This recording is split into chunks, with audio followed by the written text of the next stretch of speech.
নিজ হাতে উপার্জিত কামাই এটা পৃথিবীর শ্রেষ্ঠ কামাই, আলহামদুলিল্লাহ। পরিশ্রমের মাধ্যমে যে উপার্জন, এটাকে ইসলাম আমাদেরকে উৎসাহিত করে। শুধু নামাজ, রোজা, জিকির এগুলো নিয়ে ইসলাম আমাদেরকে পড়ে থাকতে বলেনি।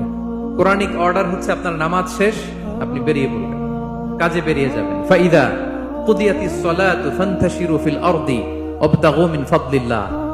বিধানটা কার বলুন? আওয়াজ করে বলুন, বিধানটা কার?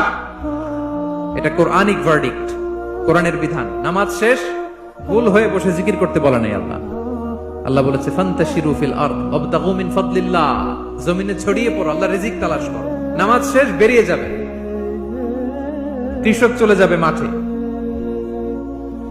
শ্রমজীবী চলে যাবে ফ্যাক্টরিতে, শিক্ষকরা চলে যাবে তাদের শিক্ষা প্রতিষ্ঠানে, কর্পোরেট ওয়ার্ল্ডের লোকেরা চলে যাবে তাদের প্রতিষ্ঠানে। ডেভেলপমেন্ট করতে হবে, সিভিলাইজেশন করতে হবে।